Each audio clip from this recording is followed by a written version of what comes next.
Capital Desire. Et pour cette talk de cet après-midi, avec, je présente Anya Harrison, qui est commissaire de cette expo. Normalement, elle est commissaire d'expo à MoCo, à Montpellier. Et on a eu la chance que Anya curaté cette exposition de beaucoup des artistes danois et français et en colombien. Et Mai Dengsøe, qui est venue de Copenhague aujourd'hui, qui est commissaire d'expo à Copenhague, historien d'art et qui est en train de préparer une exposition sur Lene Adler Petersen qui va être le point de départ de cette talk. Le talk va être en anglais, mais après, vous pouvez poser la question en français.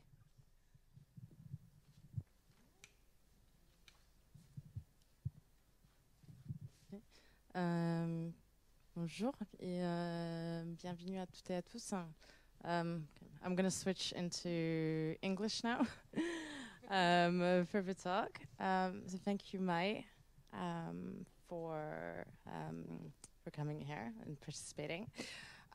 So the talk today is going to be really a conversation between Mai and myself.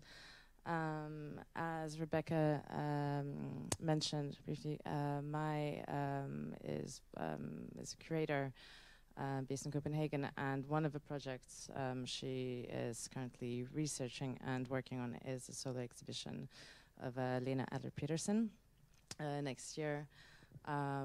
So I thought it was a great opportunity to have you here and to be able to speak a bit more about the work by Lene Adler Petersen and Bjørn Nørgaard that is presented in the exhibition, and which is really one of the starting points for the exhibition, and to be able to contextualize it further within the artist practice.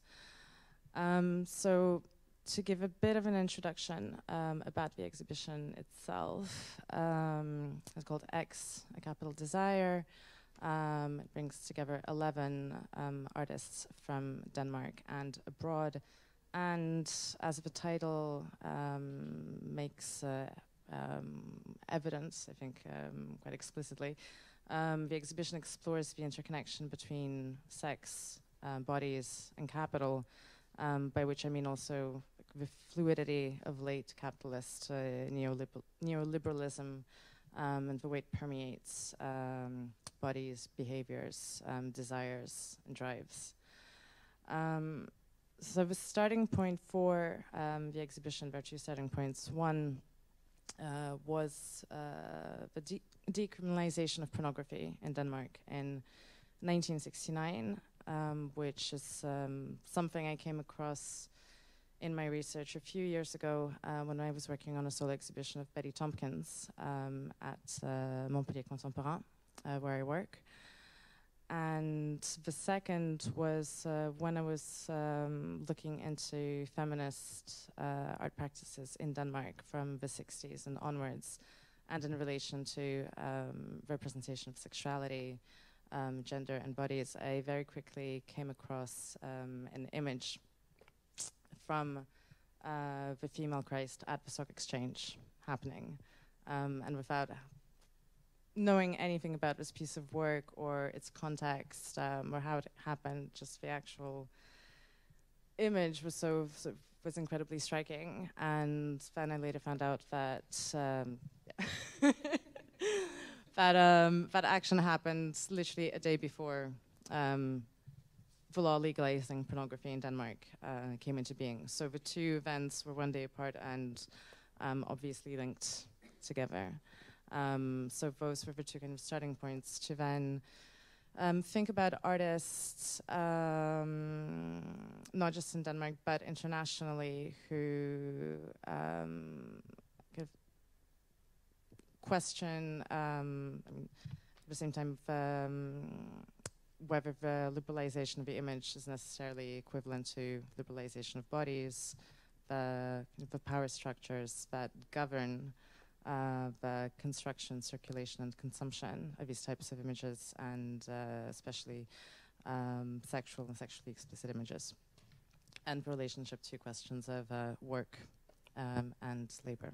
And it was important for me to bring in international artists into this context, to take it out of a purely country-specific conversation.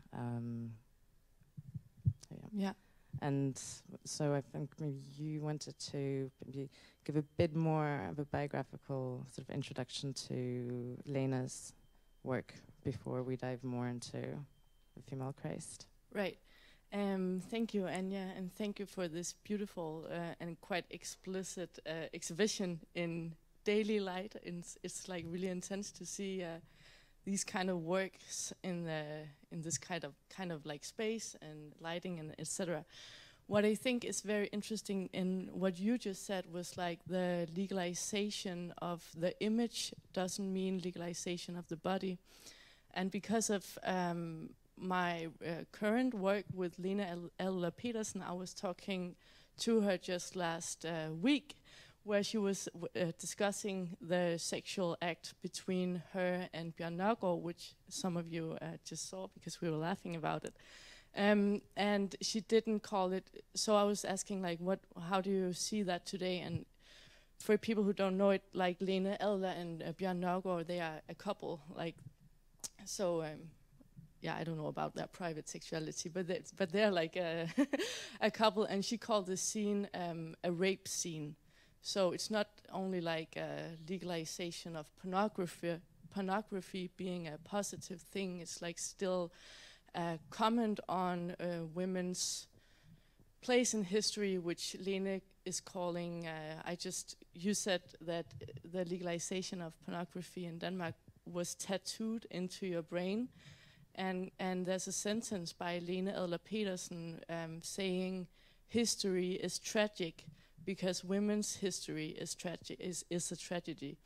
So I think that's also like now in this exhibition and today's discussion is also very much a generational discussion, where today we have a freer language, a freer expression, and maybe more like a more reflective and ambivalent understanding of sexuality, whereas we need to remember, as in the 60s, it was like hardcore, and it was like it was more, to my understanding, a political act.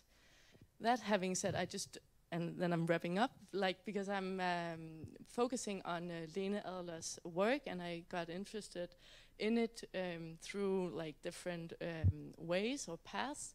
But the problem here, speaking from a Danish art historical position, is that we basically know this work that has become an iconic work in Danish art context, but we don't know much about what else did she do, like. So that's the opposite, and just interrupt me, Anya, when I'm talking too much, because I was working very much with another female artist from the same generation, namely Ursula Reuter Christiansen, who also did collaborative work with Lene Adler Petersen. And it's kind of the reverse problem, because at least from a Danish perspective, a lot of people know Ursula Reuter Christiansen's work, and it's like represented in museums all over the country. And there was like, she was one of the now people is like looking again into her work, because she's like in this group of how do you call it, like rediscovery of female artists, but. We knew like a lot of her work, and it's the opposite thing with Lene, and I think it's also maybe a question of like what kind of artist is Lene, but also there's like this weird thing that there was this one work that became so iconic that all the other stuff and her whole practice as such kind of disappeared.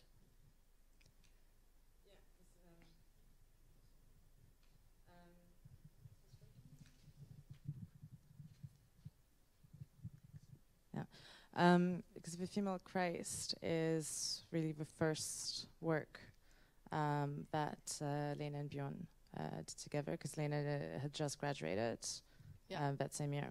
So was 1969 to 1970. So the actual full work, The Female Christ, which is shown as a projection here, consists of 5 short films that were made by the two of them over the course of a year, and it obviously shows Lene Adler Petersen in the role of the Christ figure. One of the things I guess they were playing on, and that Bjørn told me, was kind of aligning in a way these Christian values of the Christ figure with sort of femininity and this idea of tenderness. But obviously the film that is the most well-known is The Stock Exchange.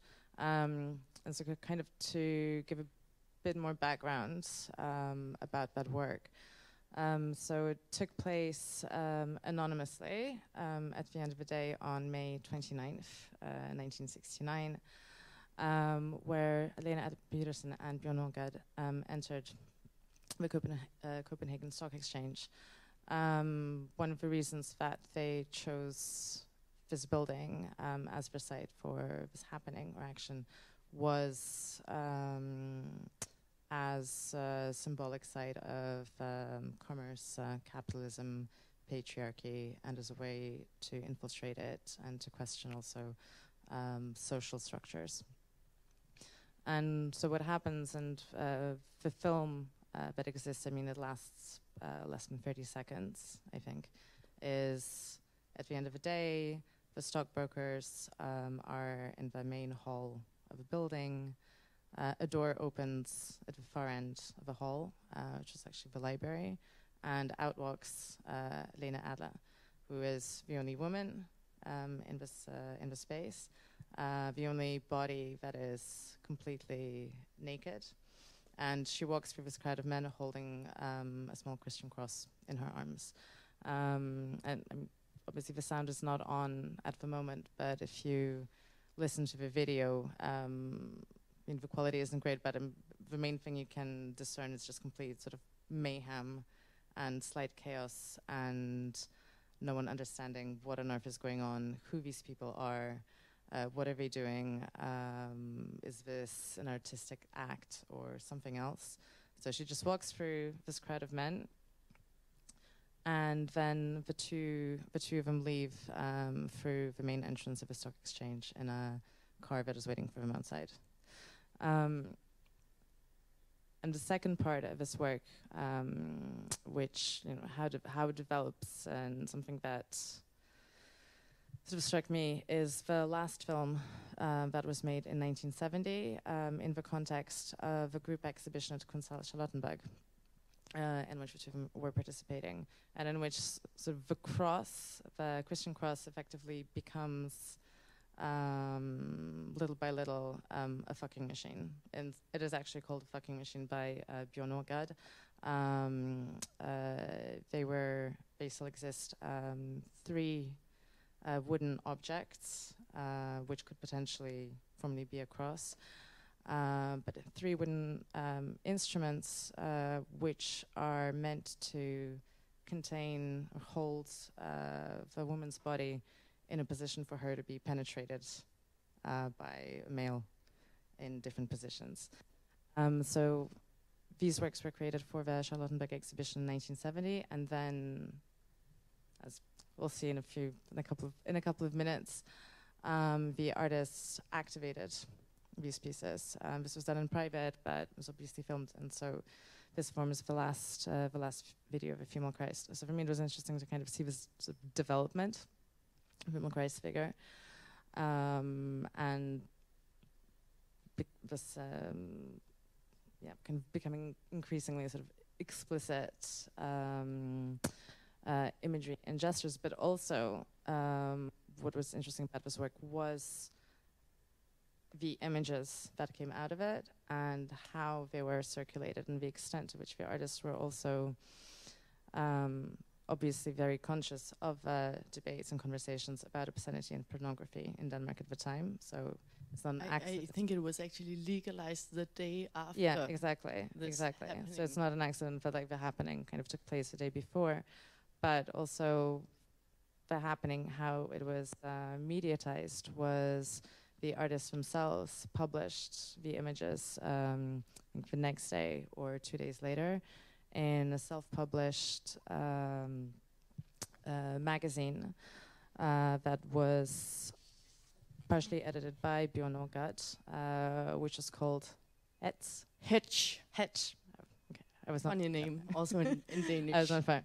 Hedge, but which I read is phonetically not very far from German Hetz, which kind of translates as a sort of smear campaign.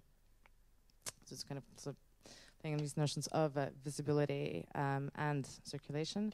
So these images were printed by the artists themselves, kind of bypassing traditional media channels, and also being hacked by traditional media channels.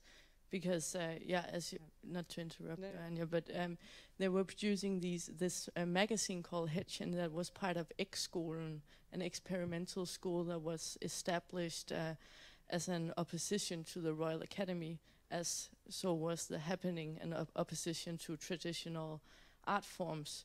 So as you say, like, it was a spontaneous act. It seemed like a spontaneous act. Of course, it was like prepared and all that stuff, but then the next day after the performance, there comes the legalization of the pornographic image, and they wanted to reproduce that image of Lene Adler walking through the stock exchange building because it's so like it's so strong visual material, and they were quite smart and already working with distribution mechanism, capitalism.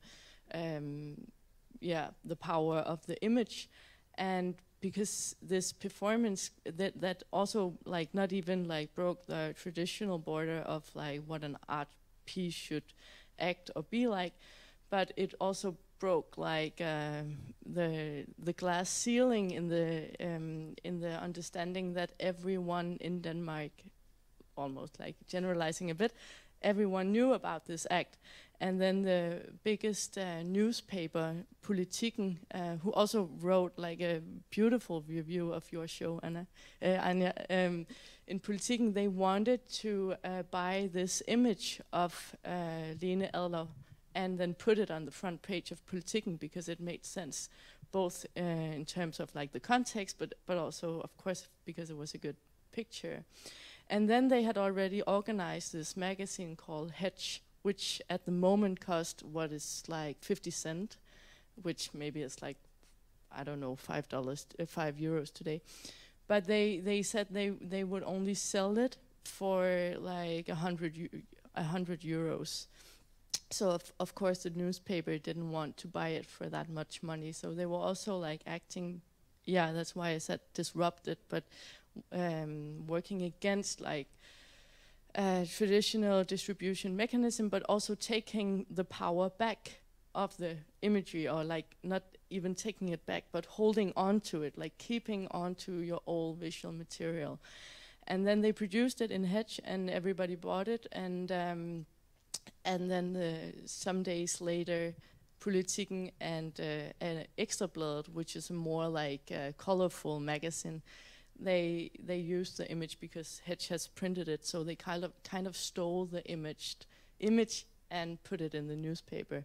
And then they got like super angry about it, X-Skolen and the group around or participants of this happening, and they sent Politiken and Ekstrabladet to court, but they lost the case. So, but I think it's like we were talking about yesterday, like also contextualizing these kind of happenings with today's scene, where I think that what I find interesting about these kind of happenings back then in the 60s is like they're so, how can you say, like they're so not driven by compromise, and they don't want to understand capitalism from the inside. They just want to like break with it and fight against it, because there's so much, at least to my orientation, going on the art scene now, where you also want to discuss power moves and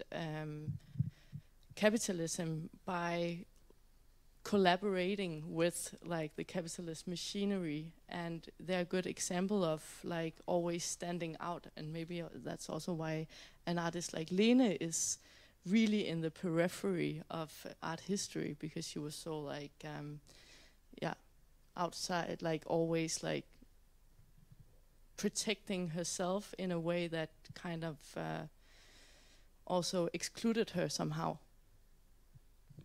I wonder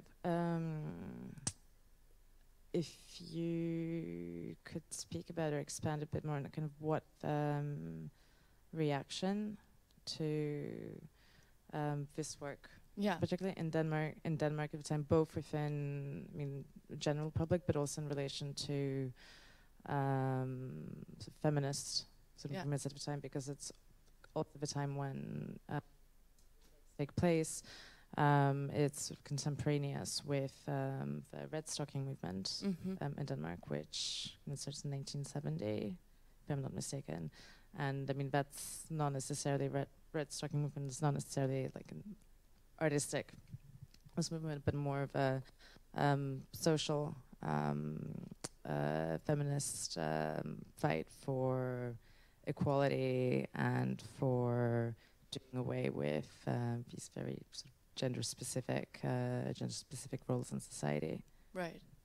Yeah. So where to start? Because I know the reaction to this work was, of course, like I mean, I don't know if that's even a myth, but like you just described like how she walked through the stock exchange building. But I at least what I was told was that you could actually see the stock going down because the men were like looking at Lene walking past. So that's kind of, so the happening became a myth kind of, because it was so on point, patriarchy and capitalist society and so on. The reason of the legalization of the pornographic image it's very new to me, and it was actually only researching it now that I became aware that the reason why they legalized the pornographic image was that was a conservative minister who wanted to legalize the image to make it less relevant and less interesting and less like powerful somehow. So because in the beginning, like I thought like maybe Denmark is a progressive society and we want to like we're a liberal society, whatever. And then I was researching and I was like, okay, it's actually like there was another story to that. So it was completely different. It was a conservative government that introduced this legalization in the hopes that it would exactly diminish interest in the pornographic image, exactly by taking it out, by making it not taboo any longer, by taking it out of sort of the margins, which worked and didn't work, because obviously in the 1970s there was an increase in the production of porn films in Denmark. There wasn't a huge boom as sort of might be thought, but also in 1969, following legalization of porn in October, Copenhagen, Denmark was the first country to host the world's first sex fair, or trade fair, which was called Sex 69. Yeah. And which took place over, I think, 4 days, and it attracted about 300 journalists and about 50,000 visitors. Most of them were tourists. I mean, a lot of tourists came to Copenhagen, definitely, after this law became a reality.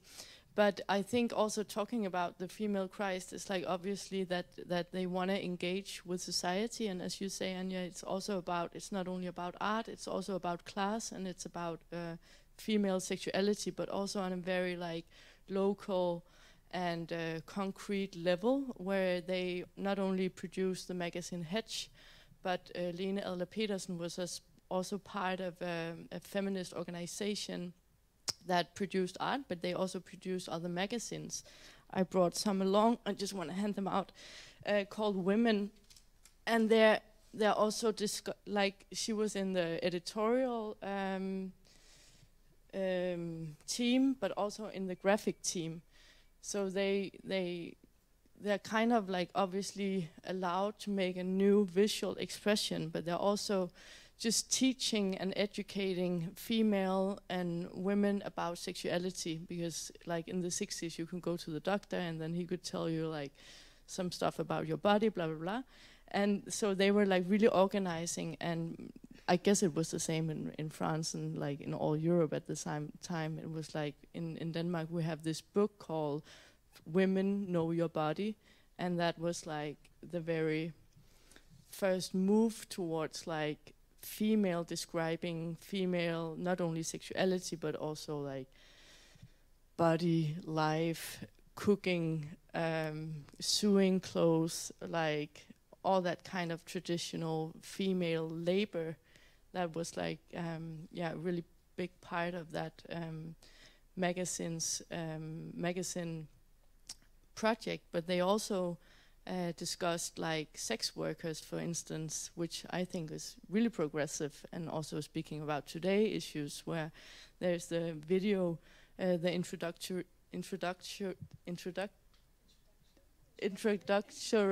video here in this exhibition, where Miriam Kongsted, an artist who produced these work, is talking about ambivalence.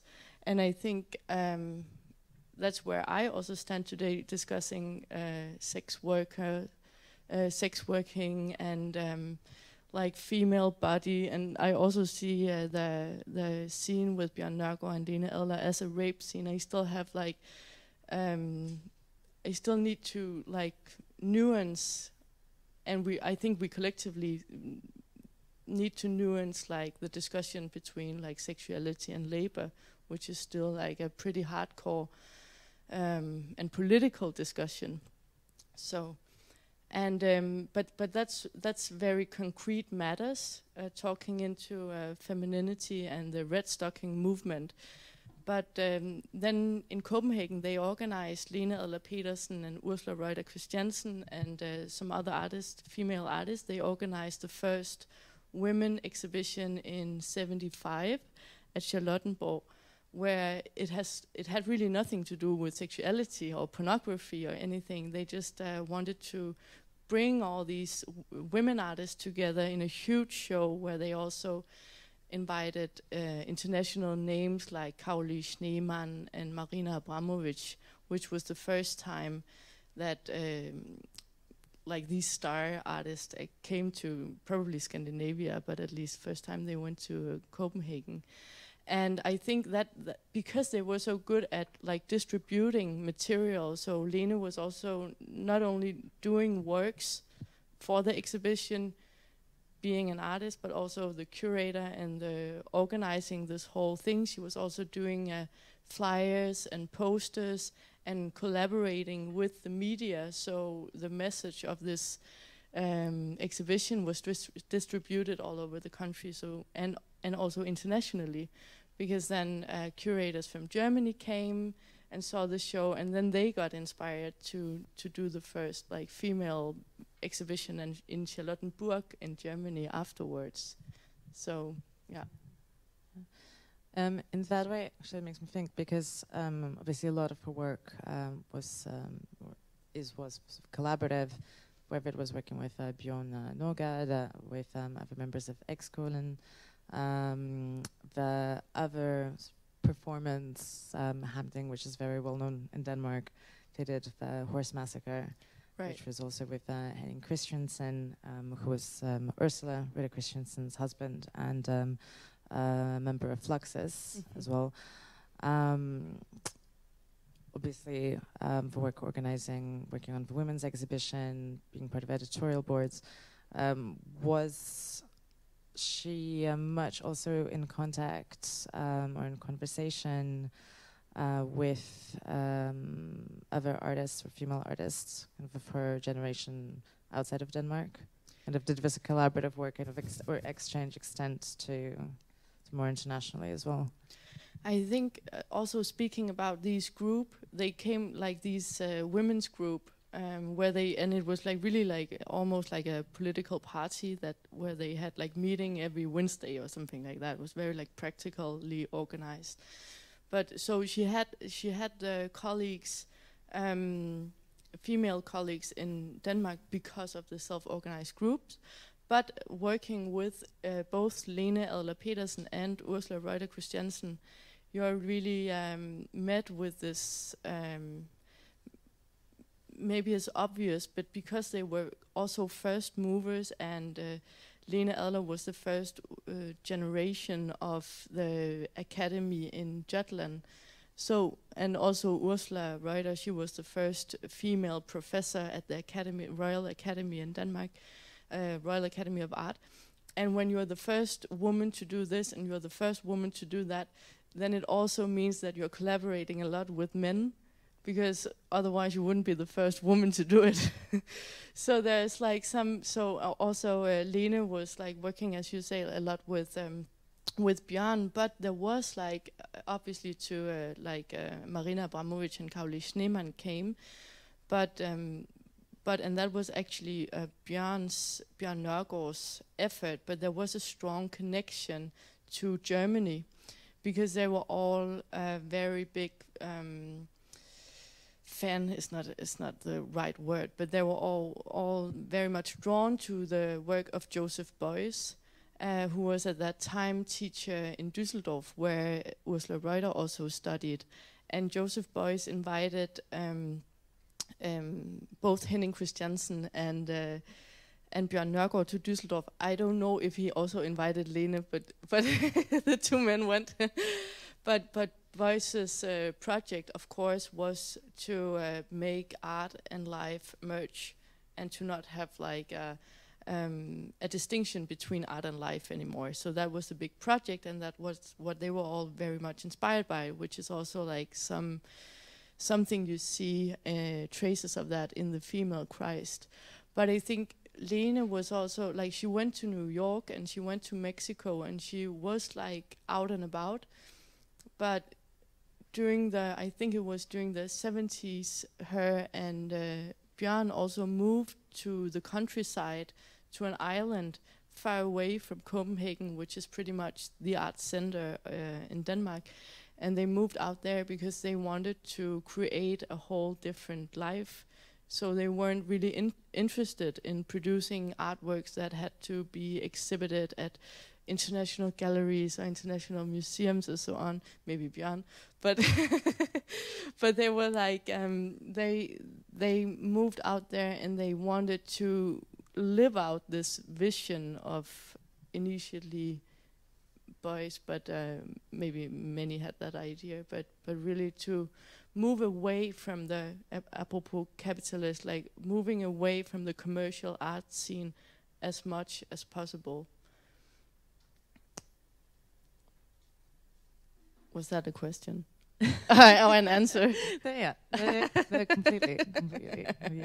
No, I'm just wondering as well in terms of also maybe from your personal sort of reading and perspective of like these works sort of now, and how you look at them, because for me, I mean, I find them interesting as well. There's a certain ambivalence of them as well, because there, of course, is a certain violence with the images, especially the last with female Christ videos, which was made in Charlottenburg.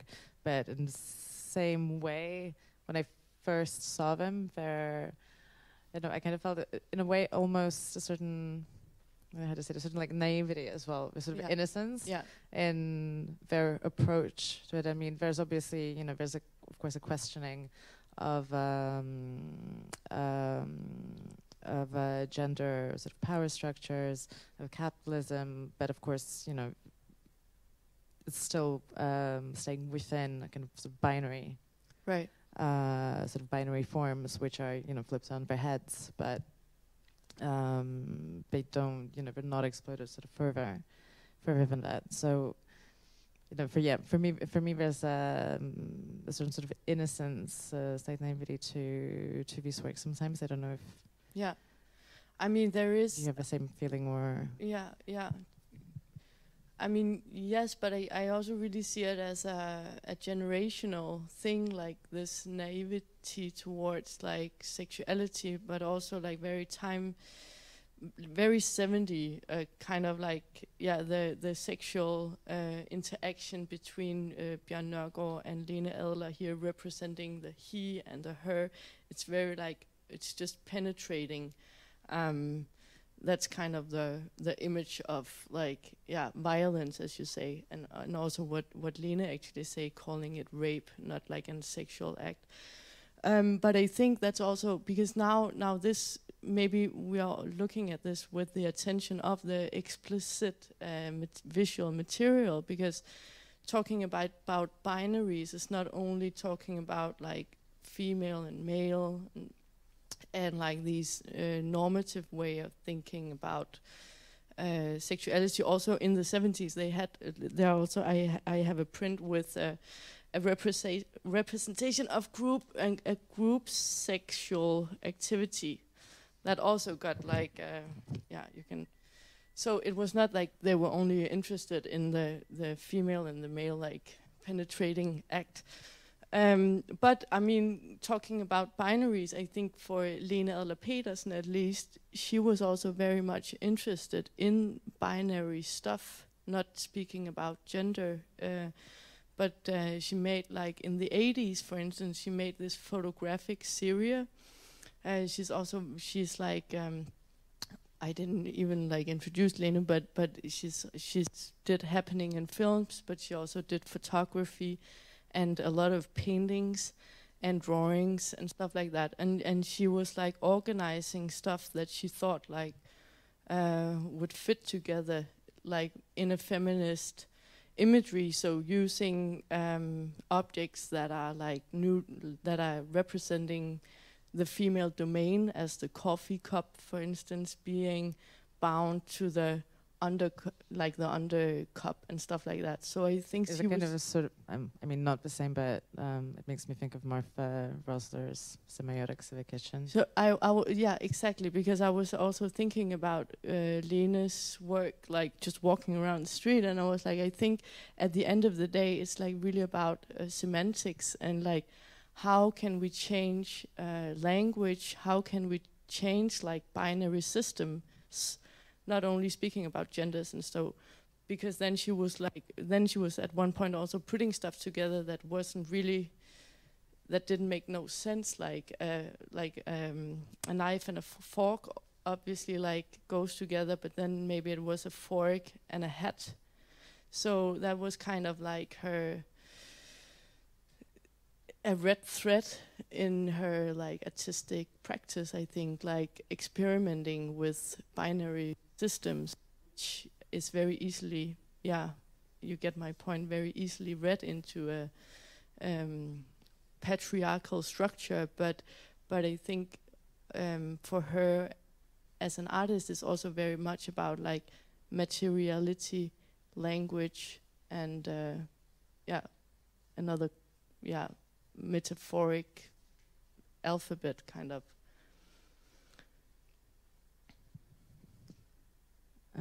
Yeah, because I think it's. I mean, obviously, it's a question of context as well. Because one of the one of the other artists in the exhibition, Betty Tompkins, who started working the same year that Lene Adler Petersen did in 1969 in the US, working on her first series of large format hyper-realist paintings, which is called the Fuck paintings, which one of them is shown there. It's not from the original historical series, it's more recent work, but it's a subject matter that Betty has been working on ever since. And that was obviously done in the context of pornography still being illegal in the United States.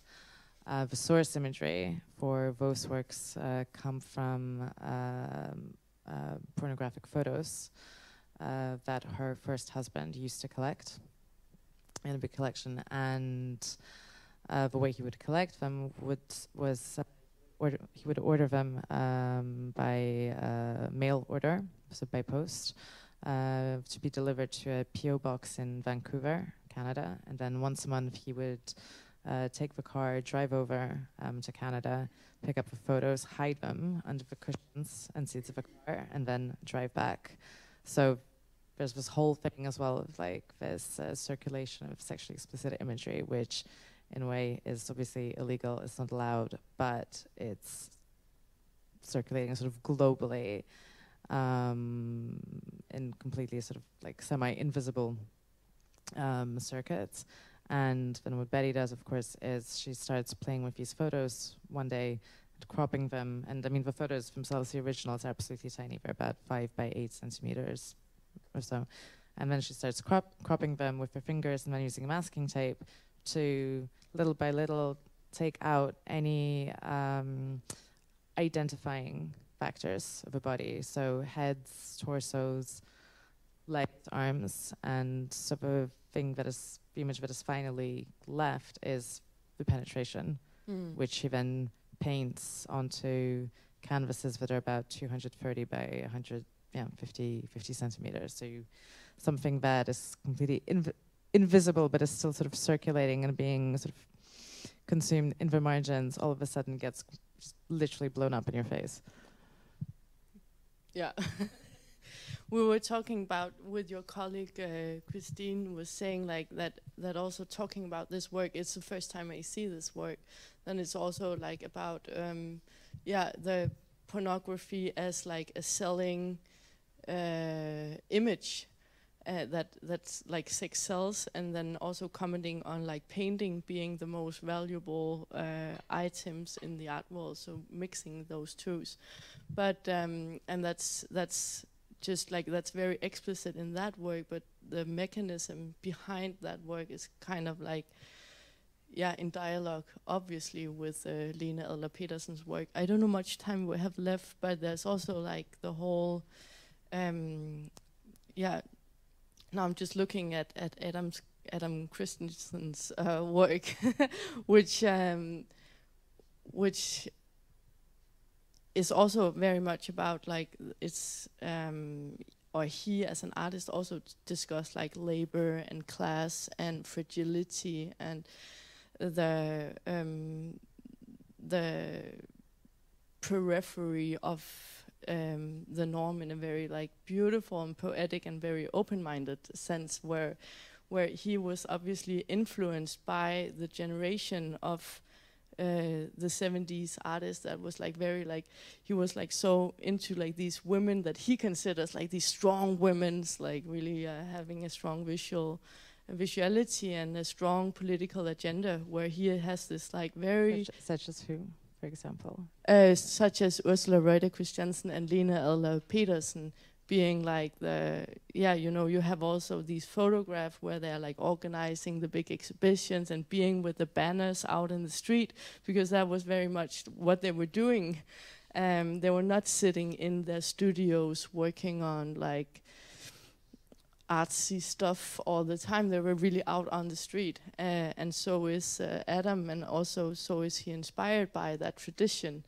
But like, and also very 70s, like being interested in like textiles and sewing, and that the whole thing is like homemade. He sews the curtains himself. So yeah, we were just having a conversation like, did these women actually inspire people? And I think like Lene very much inspired graphic designers in Denmark, because there she really had like a strong voice, like making these like collaborationships also with cinemas, again working with institution outside of the art. She was also part of ABC Cinema, that was part of the X School, and that was part of all these like groups that was people coming together, but people that was not only artists but also like could be writers, but could also be like textile designers, and could be like whatever, like politicians, or like a homeless person, or it could be like just a diverse group of people like wanting to change society. Or maybe there's questions or something like that. Yeah, I think now maybe it's a good time as well. We have some minutes left. If anyone has any questions or comments or remarks. Yeah. Thank you so much for a fantastic talk. It was really, really interesting. My name is Catherine, and I also work in the Department for Culture at the Embassy. And I was very touched by the fact that you said that Lene Adler Petersen actually considered this video as a rape and not a sexual act. I think that really put some, little things into my brain in the right place. I myself have actually been working with Ursula Reuter Christiansen when she was at the Venice Biennale for the Danish pavilion. And I did a large interview with her and her husband, Henning Christiansen, and they were very sort of much part of the Fluxus movement, as were Bjørn Nørgaard and Lene Adler, of course. And I also have been working with other female artists from that generation. And I always felt that they were being oppressed by the male, fellows, and that they were always put in the back of the male ego. So what is your comment on that? First of all, I think you're right. But I think sometimes I feel like an old lady because I was spending so much time with Ursula Reuter Christiansen. I was her assistant for a long time, and she also lives on the countryside where she lived with Henning Christiansen, who passed away in 2007, and I met her in 2014, and I basically moved into her farmhouse, so we were living together. And there I experienced, and now also with Lene calling this a rape scene, I really experienced that these women hate explicit, sexual imagery. They just cannot stand it. And then with the fourth wave feminist movement, where it's all about embracing your sexuality, we were also talking about producing porn for women, kind of making a different pornographic image, and so because obviously females are also into sexual activities. But they are just looking, I feel sometimes, at our generation and not understanding it at all, because they feel that sexuality and especially penises and the act of penetrating is disgusting. Lene Adler and Ursula Reuter Christiansen, they did also a video called 3 Women and a Pig, where they are dressed in beautiful clothing, and it's like a gothic visual expression, and they are in this farmhouse out in the countryside, and Per Kirkeby, a very famous Danish painter, was also part of organizing this setup, blah, blah, blah. But they're there, 3 girls and a pig, so they're there with Elisabeth Terkelsen, who is the third artist who is no longer an artist. She was one of the artists that was very present in the 70s, and then she really disappeared. But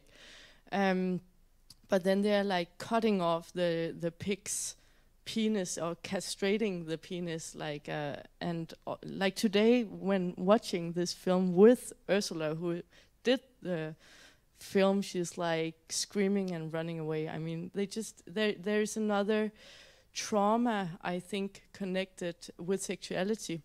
Also, they grew up Ursula, for instance, in a Catholic tradition in Germany, and Lene Adler in a regular working class family in the 40s. So Ursula is turning 80 this year, and Lene Adler Petersen turns 80 next year, which is why I also wanted to do the show. But they also grew up in a time where sexuality was not spoken upon, and where it was also just a different taboo, and it was where they just had no, it was so estranged from the body. And then when they do all this political act, then it becomes it's like it's double negative somehow, like both reflecting on it in terms of society, patriarchy, under like keeping women down, but then also like the actual experience of sexual intercourse is like just not spoken about, just which is why they also produce these magazines, I guess, called Women, where it's talking about how to have like a pleasureful understanding of your own body, and it's just like it's very new to them. So I think they are also like sometimes they can be like a bit annoyed with our generation that we had it so easy, and yeah, I don't know if you have a comment on that too. I mean, I think maybe, well, less from a Danish perspective. I mean, maybe from another one, and I think maybe also the fact that kind of censorship and this liberalization of the image in Denmark happened, sort of when it did, it kind of sort of shifted these sort of questions regarding sort of women's bodies, sort of sexuality, really differently. I think in comparison, in places like the US, for example, where censorship was still a huge issue, a huge concern for sexually explicit images, and even before the kind of pro-sex discourses started happening more towards the 80s, there was still a lot of debate and conversations among feminist artists for the ability to fight censorship and for the ability to work on sexually explicit imagery, use pornographic imagery, such as is the case of Betty Tompkins. I mean, I mentioned sort of how she made her works as well, but also what's sort of interesting, and important about her case, and why I wanted to include her in the exhibition here as well, was that she was censored in France in 1973 for the first time, when she was invited to participate in a group exhibition at a space called Espace Cardin at the time, and for which she sent 2 of the original fuck paintings from the series. They were seized by French customs on the border. They weren't allowed onto French territory for violating obscenity laws, and it took her about a year to get them back.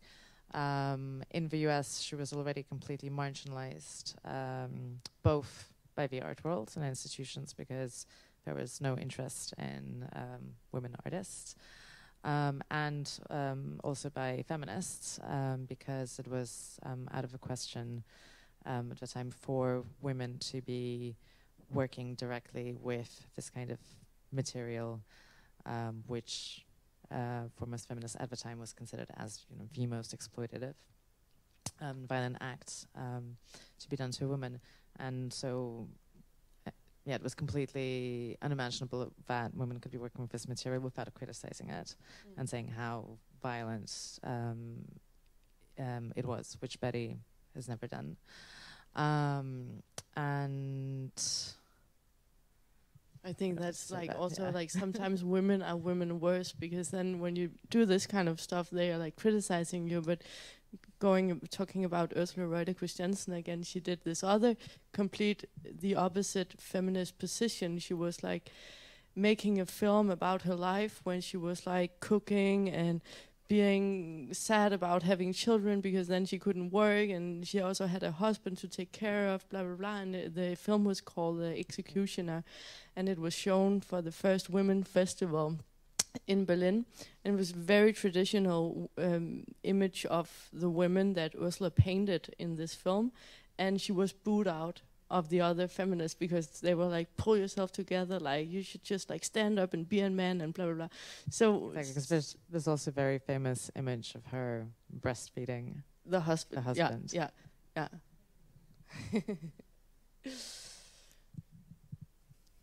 I'd like to hear more about how you, as the curator of this show, and also you, Mai, as in general in Denmark, how contemporary artists lean on this legacy of very political acts. And I remember growing up in Denmark in the 70s, it was very much like the private is political, the political is private. How does that tap into the other artworks that we see today? Is it still a legacy that they lean on, or is it another direction, or how do they play together, that what we see from here and then the more contemporary scene? I just have a short comment, and then because I think, especially talking about Lene Adler and Ursula Reuter Christiansen, they were like these very strong, influential artists, but they were not put in. That was what I was trying to say in the beginning. I didn't know if that came through, but they were put in a historic position. So that was what we were also like briefly discussing before, because they're still around and they're still alive and they still produce like work. They're really active artists, both of them, and also Lene Adler Petersen. But I think they somehow, and that's an art historical problem or a structural problem, that they were like put into this box of like being 70 feminist artists, and then they're put in a museum, and then very few people write about them.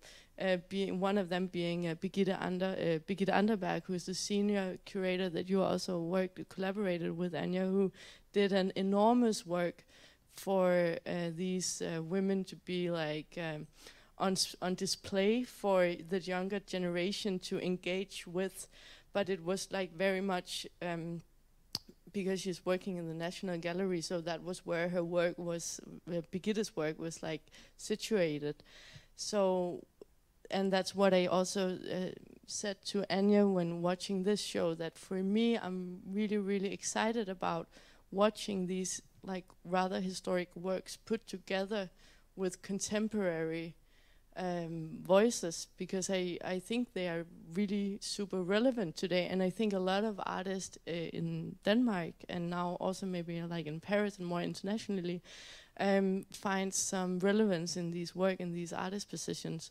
So that's why it's just it's like just now being openly on, just now it's happening, kind of that it is put into a contemporary context, which these works need not to only be considered art history.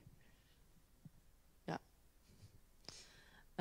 Yeah, I think for me, as well as, I mean, it comes down to this question of, with there's more historical pieces as well, a question of representation and control, and taking back ownership and control of like representation of one's body, in this case as well, like women's bodies.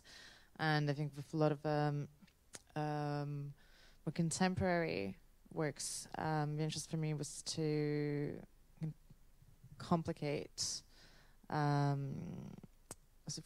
subject matter and look at how certain artists now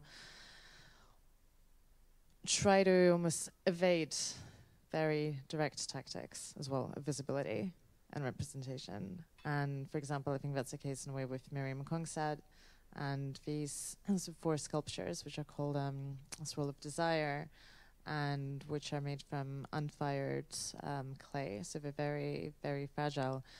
And they are based on the figure of a pussy, so Cupid figure, as symbol of love, like very innocent as well.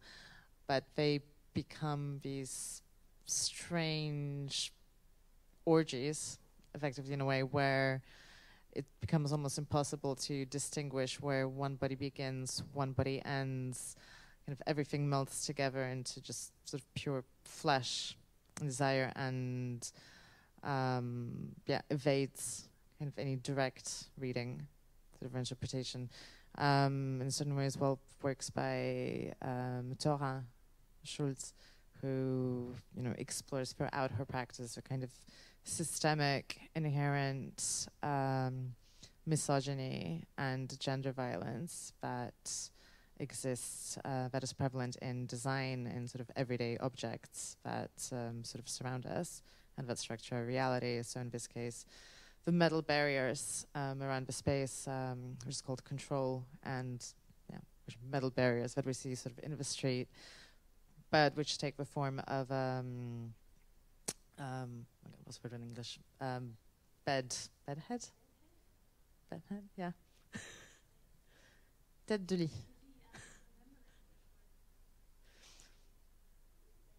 I'll go with bedhead. I'll go with bedhead. So directly in ways of confronting this question of violence and domesticity, was a domestic space and intimacy. Yeah. Any other questions? Thank you very much. Very interesting. Thank you. Thank you. Thank you, Mai. Yeah, you're very welcome to hang around and look at the exhibition, and if you want to ask